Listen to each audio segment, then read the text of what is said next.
बिस्मिल्लाहिर्रहमानिर्रहीम। अस्सलाम वालेकुम। आज हम जिक्र करेंगे हज़रत इब्राहीम अलैहिस्सलाम की बुत शिकनी के बारे में। हज़रत इब्राहीम अलैहिस्सलाम ने बुत परस्ती के मामले में पहले तो अपनी कौम से मनाजरा करके हक़ को ज़ाहिर कर दिया, मगर लोगों ने हक़ को कबूल नहीं किया, बल्कि कहा कि कल हमारी ईद का दिन है और हमारा एक बहुत बड़ा मेला लगेगा। वहाँ आप चलकर देखें कि हमारे दीन में क्या लुत्फ़ और कैसी बहार है। इस कौम का ये दस्तूर था कि सालाना इन लोगों का एक मेला लगा करता था।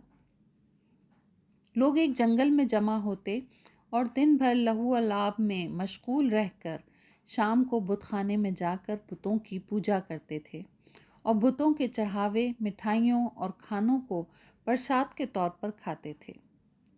हज़रत इब्राहीम अलैहिस्सलाम कौम की दावत पर थोड़ी दूर तो मेले की तरफ चले, लेकिन फिर अपनी बीमारी का उज़्र करके वापस लौट आए और कौम के लोग मेले में चले गए। फिर जो मेले में नहीं गए, आपने उन लोगों से साफ साफ कह दिया, मुझे खुदा की कसम है कि मैं ज़रूर तुम्हारे बुतों के साथ बुरा सलूक करूँगा तुम्हारे चले जाने के बाद। चुनांचे इसके बाद आप कुल्हाड़ी लेकर बुतखाने में तशरीफ़ ले गए और देखा कि उसमें छोटे बड़े बहुत से बुत हैं और दरवाज़े के सामने एक बहुत बड़ा बुत है। इन झूठे माबूदों को देखकर तौहीद इलाही के जज्बे से आप जलाल में आ गए और कुल्हाड़ी से मार मार कर बुतों को चकनाचूर कर डाला और सबसे बड़े बुत को छोड़ दिया और कुल्हाड़ी उसके कंधे पर रख कर आप बुतखाने से बाहर चले आए। कौम के लोग जब मेले से वापस लौटकर बुत पूजने और प्रसाद खाने के लिए बुतखाने में घुसे तो ये देखकर हैरान रह गए कि उनके देवता टूटे फूटे पड़े हैं। एकदम सब बौखला गए और शोर मचाकर चिल्लाने लगे, हमारे खुदाओं के साथ किसने ये सलूक किया है, बेशक वो जालिम है। तो कुछ लोगों ने कहा कि हमने एक नौजवान जिसका नाम इब्राहीम है, उसकी ज़बान से इन बुतों को बुरा भला कहते हुए सुना है। कौम ने कहा कि इस नौजवान को लोगों के सामने लाओ, शायद लोग गवाही दें कि इसने बुतों को तोड़ा है।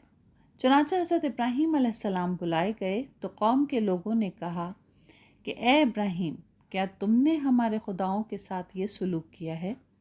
तो हज़रत इब्राहीम अलैहिस्सलाम ने फरमाया कि तुम्हारे इस बड़े बुत ने किया होगा, क्योंकि कुल्हाड़ी तो उसके कांधे पर है।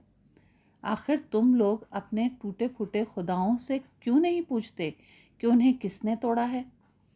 अगर ये बुत बोल सकते हों तो उनसे ही पूछ लो, वो खुद बता देंगे कि किसने उन्हें तोड़ा है। कौम ने सर झुकाकर कहा कि ए इब्राहीम, हम इन खुदाओं से क्या और कैसे पूछें? आप तो जानते ही हैं कि ये बुत बोल नहीं सकते। ये सुनकर हज़रत इब्राहीम अलैहिस्सलाम ने जलाल में तड़प कर फरमाया, तो क्या तुम लोग अल्लाह के सिवा ऐसों को पूछते हो जो ना तुम्हें नफ़ा दे सकते हैं और ना नुकसान? तुफ है तुम पर और इन बुतों पर जिनको अल्लाह के सिवा तुम लोग पूछते हो। क्या तुम लोग इतनी बात भी नहीं समझते? आपकी इस हक कोई का नारा सुनकर कौम ने कोई जवाब नहीं दिया, बल्कि शोर मचाया और चिल्ला चिल्ला कर बुत परस्तों को बुलाया कि ए लोगों, हज़रत इब्राहीम को आग में जला दो और अपने खुदाओं की मदद करो, अगर तुम्हें कुछ करना है तो करो। चुनांचे जालिमों ने इतना लंबा चौड़ा आग का अलाव जलाया कि उसके आग के शोले इतने बुलंद रहे कि उनके ऊपर से कोई परिंदा भी उड़कर नहीं जा सकता था। फिर आपको नंगे बदन करके इन जुल्म सितम के मुजस्सिमों ने एक गोफन के ज़रिए इस आग में फेंक दिया और अपने इस ख्याल में मगन थे कि हज़रत इब्राहीम अलैहिस्सलाम जलकर राख हो गए। मगर अहकमुल हाकिमीन का फरमान है कि इस आग के लिए ये सादिर हो गया कि हमने फरमा दिया कि ए आग, तू ठंडी और सलामती बन जा इब्राहीम पर। चुनांचा नतीजा ये हुआ जिसको कुरान ने अपने काहिराना लहजे में इरशाद फरमाया, और उन्होंने हज़रत इब्राहीम का बुरा चाहा तो हमने उन्हें सबसे ज़्यादा घाटा उठाने वाला नाकाम बना दिया। آگ بجھ گئی اور حضرت ابراہیم علیہ السلام زندہ اور سلامت رہ کر نکل آئے اور ظالم لوگ کف افسوس مل کر رہ گئے۔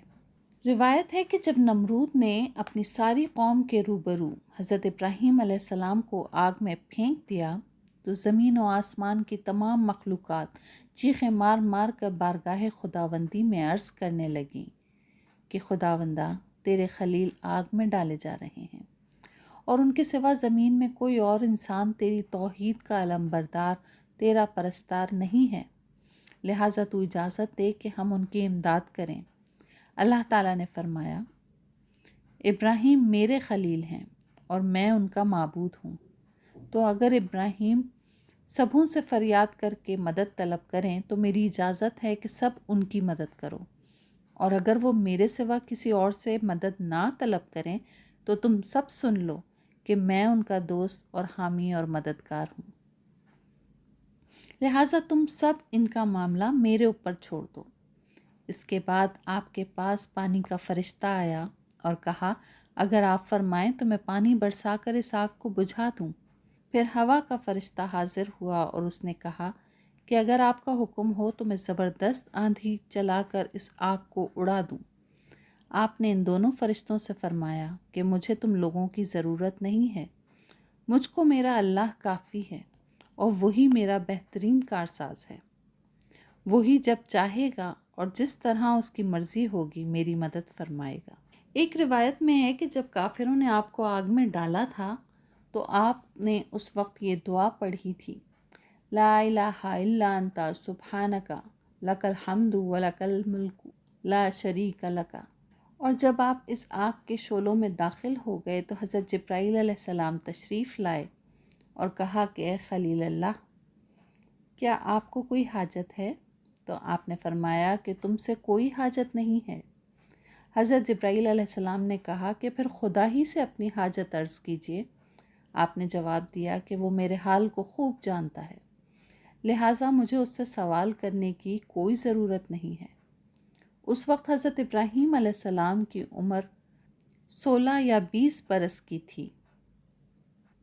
مفسرین کا قول ہے کہ 7 دنوں تک آپ آگ کے شعلوں میں رہے، اور بعض نے یہ بھی تحریر کیا ہے کہ 40 دن رہے، اور بعض کہتے ہیں کہ 50 دن تک آپ آگ میں رہے۔